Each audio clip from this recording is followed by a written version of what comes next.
This is a podcast by Well House Church, where we take a closer look and dig a little deeper into this week's sermon. Welcome to a closer look, everybody. So, let's get talking. What's going on, man? Not much. I'm good. How are you? Doing all right. Sat in classes all day today.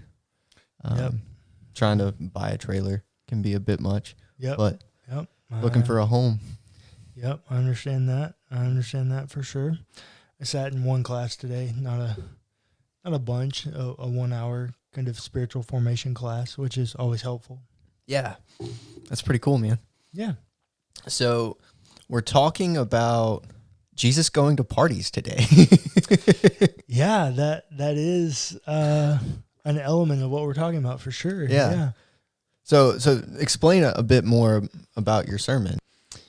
Yeah, so I know I preached the Luke version of the text, but for today's A Closer Look, I want to look at the Mark version of the story. So anybody that knows me pretty intimately knows that I'm a pretty provocative person. Like, I just have that type of personality that provokes challenge out of people, I think.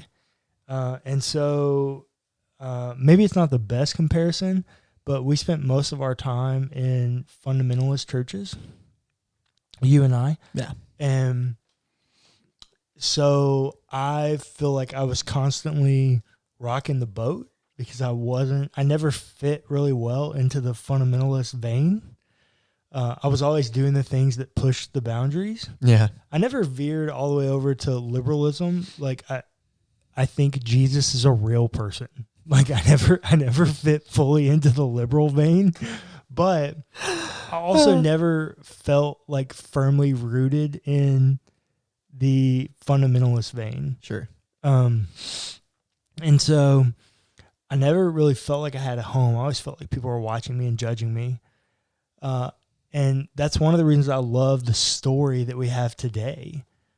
So if you don't know, Jesus is a pretty polarizing figure in the ancient world. Here's the thing. We get countless stories where he's just recognized when he shows up in a new city.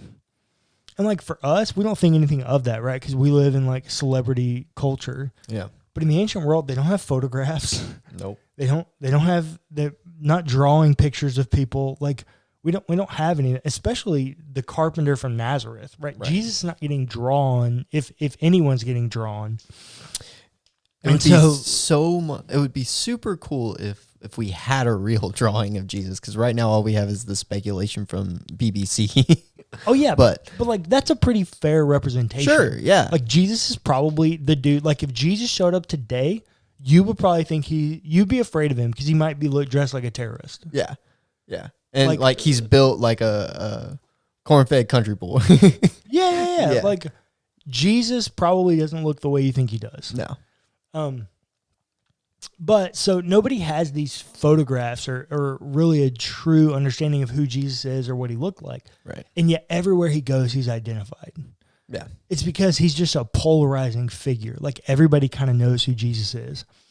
And so we get all these stories where he, like, in the beginning of the Gospels, where he calls his kind of intimate 12 disciples. And in Mark chapter 1, beginning in verse 13, he says, Jesus went out again beside the sea. The whole crowd gathered around him, and he taught them. And he was walking along. He saw Levi, son of Alphaeus, sitting at the tax booth, and he said to him, "Follow me." And he got up and followed him. Now, one thing that I want to point out here is, and some of my more conservative friends, I'm sure I'm going to hear about it, but that word "follow" there is the same word or same root that we get our word "disciple." So, sorry everybody, I'm pulling out another book if you're not watching the actual video podcast here, which you can find on YouTube. Yeah, like absolutely. and subscribe. Absolutely.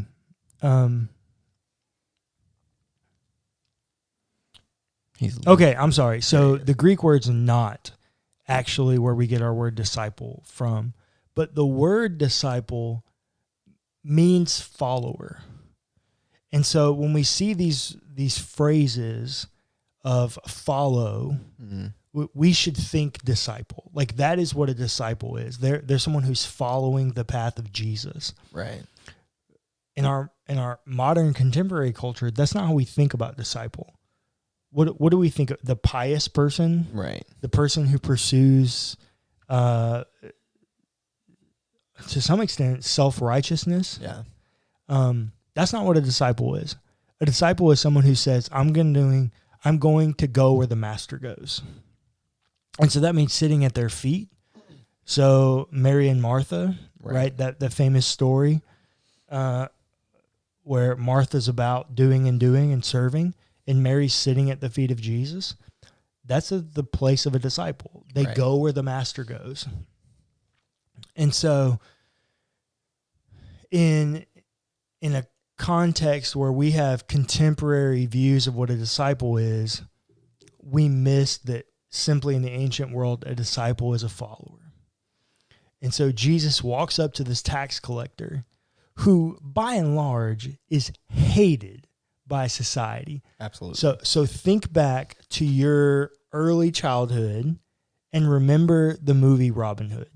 Okay. Which one? The Either one, the animated one. Let's just go with the animated one, right? The fox. Right. He's going around, he's got his bow and arrow, and he's like, oh, King George, what? Yeah. The whole problem there is about taxation. Right. King George is taking advantage of people through taxes. Okay. While that's several hundred years later, that's the same problem we experience here with tax collectors. Tax collectors, there's no like national ledger that we can point to that's like, oh, this person owed this much taxes. Like they could just show up and demand anything to you in writing with their seal. Right. And you legally owed that as taxes. And so really nobody liked tax collectors because there's really no checks and balances on them. And to another extent, they can abuse the system by requiring too much tax from people, taking the leftovers and ripping up the contract. Mm-hmm. So they can exploit people in the name of taxes. Okay. So when we see tax collector in the Gospels, if the Gospels are a piece of literature, when you see tax collector, you should think enemy. Like that's who they are. Right. They're hated in society. They're enemy number one. They're the antagonist of the story. Right. Okay. So when we get this here that Levi is a tax collector and Jesus walks up and says, follow me. Hey, Jesus, do you know what you've done? Like nobody likes that dude. Right. Except wealthy people who also try to exploit other people. Right. Like, Jesus, we'd be better off if we left that dude alone. Right. But Jesus goes up to him. Right. Says, hey, bro, why don't you come follow me? And he does. That's the crazy thing. The outcast of society, he got up and followed him. Yeah. So like as readers of this, we should go immediately. If we were first or second century readers of this, we would go, oh my gosh, it would click for us. No one is removed from restoration. No one is removed from the call of Jesus. So let's put this in a bit more of a modern perspective. Okay. For my liberal friends out there, for you, this would be the equivalent of Jesus walking up to President Trump. Okay. And vice versa, right? Just trying to put it in 2020 context, right? Yeah, I'm processing that in my head. Yeah, that's fair for sure. And then vice versa for my conservative friends, it would be Jesus walking up to Joe Biden, right?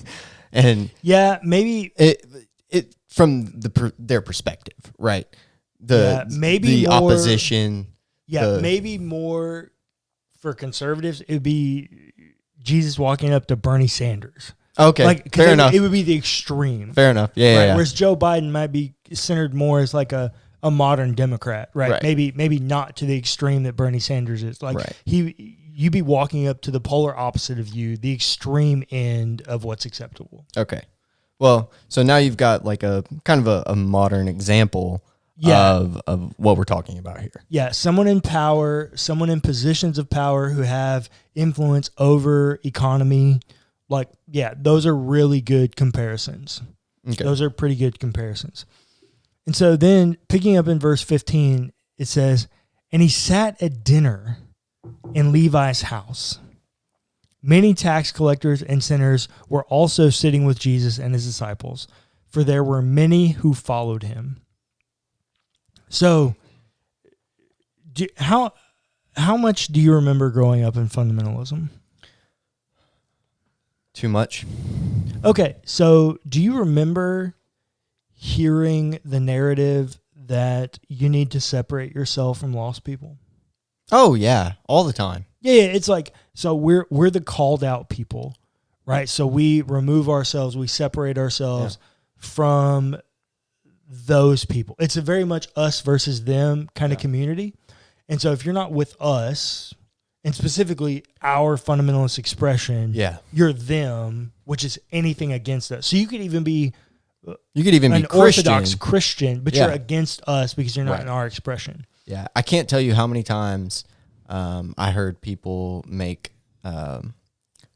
pejorative comments about Catholics and fundamentalism. Oh yeah, for sure. The common one is there will be some Catholics in heaven. Like, no, bro, there's probably going to be more Catholics in heaven than fundamentalists because they've been around a whole lot longer. They've been around longer, right. Like, they were the church. Like, let's not forget that. And so what's super funny is that in social work, we talk about this idea as like a quote closed system, right? This system that is shut off from any people who are not in the in group, right? Okay, and so you have an in group, and then you have your out group, right? Yeah. And so fundamentalism Christianity, the way we grew up, that's the in group. Yeah. And the only way that you can really become a part of the in group is if somebody from the in group brings you in. Yep. And they're not doing that. And you conform to the in group. Completely. Yeah. It's a uniformity, not unity. Right.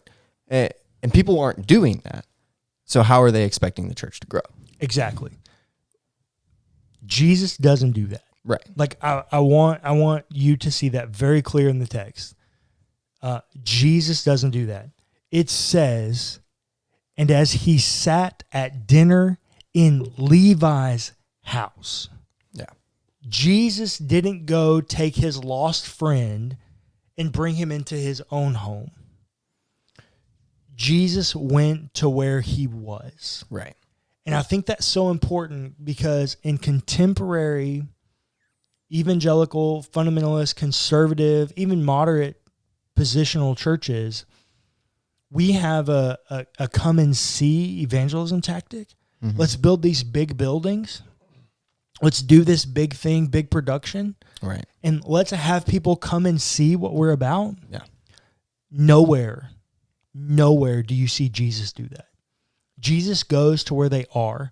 And I want you to see this. Jesus, the text says, as he sat at dinner in Levi's house. So, number one thing we got to understand, in the ancient world, if you were eating dinner, you were drinking wine. Okay? Like that's unavoidable. Yeah. You were doing that. Even so much to the point that in other places in the Gospels, Jesus is accused of being a drunkard. Nobody hurls hollow accusations in the ancient world. Yeah. That's not to say that Jesus overconsumed, right? But it is to say that people saw him drinking with people who overconsumed. Right. It was kind of this, and I hate this saying, I really do, but the guilty by association. Yes. Yeah. Yeah, it is that. And so Jesus shows up and he has dinner at Levi's house, drinking wine with Levi. And the text says, many M-A-N-Y tax collectors and sinners were also sitting with Jesus and his disciples.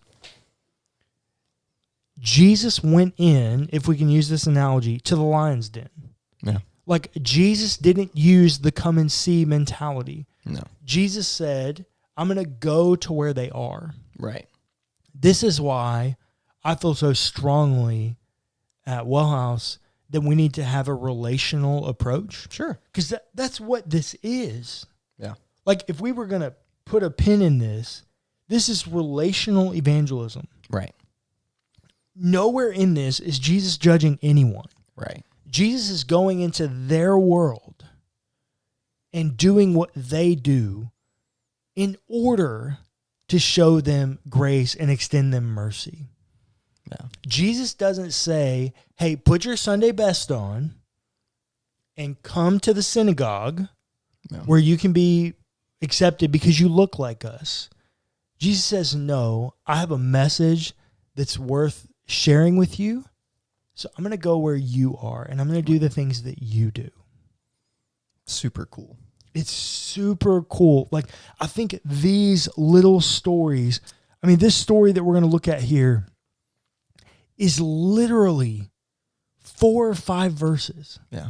Like, it's overlooked when we get dogged down into systematic theology. These little snippets are overlooked, and the problem with that is, like, they're recorded for a reason. Right. Like, they've been sustained through the years for a purpose because they tell us who Jesus is. Right. Absolutely.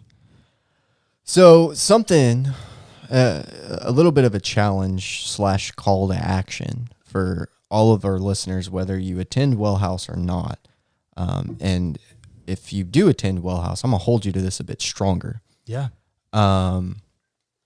When you do outreach, whatever that looks like, don't be afraid to immerse yourself. Oh, yeah. Yeah. Meet people where they are. Yeah. And if you grew up in fundamentalism like we did, you've commonly got this idea like, oh, I need to separate myself to be holy.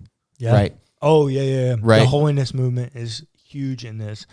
And that goes into a whole nother... It's a whole nother conversation that we probably need to talk about on Let's Talk, or maybe on Let's Talk or Pints and Perspectives. Maybe Pints and Perspective, the holiness movement, yeah. But something that's something you need to get out of your head, right? And I'm looking at the camera right now because I want the people on YouTube to see me. I'm talking to you. Yeah. You got to let go of that. Get your hands dirty. Oh, yeah. Such a good word. Get your hands dirty. Grab from the barrel of wine. Yep. Right? Like John chapter 2. Go read that story. If you need to, jump in the barrel. Yeah. Get yourself dirty for the restoration of another. Yeah. And I say this with the most care and grace that I can possibly say. It's not all about you. Yeah. Jesus has given you a message Amen. to carry to those who are in need of the gospel. Yeah. And they're in the mud. Yeah. Like, it ain't easy to get to them. You're going to have to get dirty if you're going. Yeah. And you're going to them. Yeah. Because they're loving it in the mud. They're not trying to get out to you. Yeah. Very few are coming to you. Yeah. Our call is to go to them. And if someone does come to you, your job just got a whole lot easier.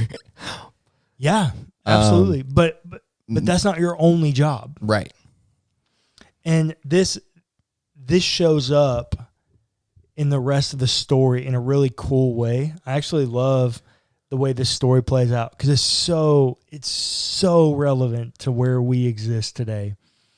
In verse 16, it says, when the scribes of the Pharisees saw that he was eating with the sinners and tax collectors, they said to his disciples, why does he eat with tax collectors and sinners? All right. He's about to get fired up. Just wait. Judgmental jerks. Can you picture the Pharisees sitting in their house, calling on the telephone, on their landlines, in their robes, looking at the party across the way, going, hey, yo, Cephas, do you see this? Jesus, the son of Joseph, is over there drinking wine. Oh my, I cannot believe this is happening. Call Pontius Pilate. This has got to stop. Get the centurions in here. Come on. Yeah. Get your head out of the dirt, bro. Yeah. That's exactly what's happening. They are conspiring against Jesus because they see him partying it up at Levi's house. Yeah. Now, let me bring a few things to your mind. Levi's probably got a hopping house. Dude's loaded. He's a tax collector, probably loaded, probably got a hopping house. That's probably a feast with a number of people there. So all the uppity ups looking around going, oh, it's 3 a.m. and they're still partying with their horns. Yeah. So here's a bit of speculation among all those people, right? Just to kind of give a little bit broader perspective of the situation that Jesus has immersed himself in. At that time, in that period, with as much money as Levi had, there were probably prostitutes there. Is that fair to say? Or potentially, at least around, maybe in the adjacent area. I mean, prostitution in the ancient world doesn't work exactly the way it does in the contemporary culture. Sure. Yeah, so I think it's probably safe to say that Levi or some of his friends that are present at the party have concubines that they brought with them. Okay. Maybe not street prostitutes that are showing up,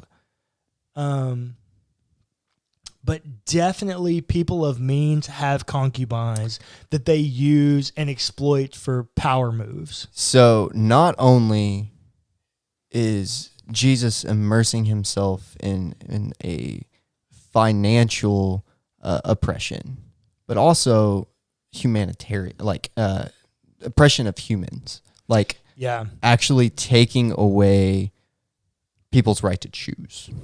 Yeah, so yeah, for sure. He's at least present. I want to be clear. I don't think Jesus is indulging in that service. Absolutely. That's yes. Yeah, but I think he's present in that moment. So here's another challenge. A way for you to get your hands dirty. Join up with Elijah Rising. Oh, yeah. Good. Yeah. Join up with Elijah Rising. Go on intervention. Get your hands dirty. See what it's like. Yeah, we'll link them in the show notes, and we'll put a contact link for them. A great partner of ours that we love dearly. Yeah. But I think that's important for us to notice, because we just read this and think that Jesus is somehow removed from the culture that he lives in. Yeah. And like there's just such a level of naivety that comes with that. Yeah. And so the scribes of the Pharisees are looking at this and they're just gossiping to one another. Yeah. Like and they're going to his disciples, they're calling him out, going, how does he do this? And somewhere along the way, right, they're standing on the driveway, like waiting for the police to come. Contemporary vision here. And Jesus sees the ruckus. And he comes over. He says, verse 17, when Jesus heard this, he said to them, those who are well have no need of a physician, but those who are sick. I have come to call not the righteous, but the sinner. Mm. This last verse could be a parable in itself. Yeah. Right? A parable is a modern story or a contemporary story that relays a spiritual message. That phrasing, the healthy or the well are in no need of a physician, that sums it up. Jesus is very poignantly saying, hey, Pharisees, if you got it all figured out, I'm not your Messiah. Because I didn't come for people who think they can get there on their own. I came for people who know they can't get there on their own. Yeah. I didn't come for the righteous. If you're righteous, bro, you're good. Like, you can get there on your own. Go do the thing. I came for the sinner. I came for the person who's dirty. I came for the person who you don't think's worth it. I came for the person who's oppressed. I came for that prostitute. I came for the person that you hate. I came for the slave. Yeah. To the Jews, I came for the Gentile. I came for the person who's the polar opposite of you in society. Like, I love that person. Which is you. It's all of you. It's us. We are all that person in need of Jesus. Yeah. Absolutely. I think we so often, because our culture, and we're going to talk about this on Let's Talk in several weeks, but we live in an us versus them society. Like, we identify with a group or a movement, and so anybody who doesn't identify with us is the them. Yeah.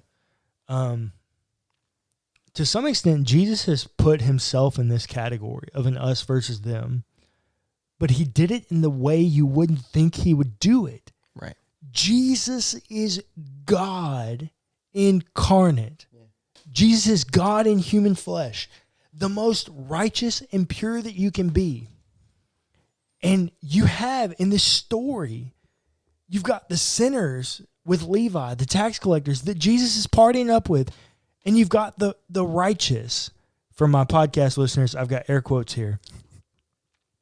Of the scribes of the Pharisees. Like, but which one is Jesus hanging out with? It ain't the scribes of the Pharisees. It ain't the righteous. It's the sinner. So, like, God incarnate is hanging out with the person that you hate. That's Mark's purpose in telling this story.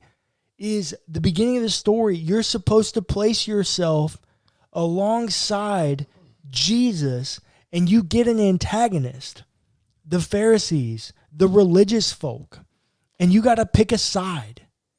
And when Jesus picks his side, it's not the religious people that he picks. He picks the sinner. He picks the person that you hate. He picks the person in need of grace. Amen.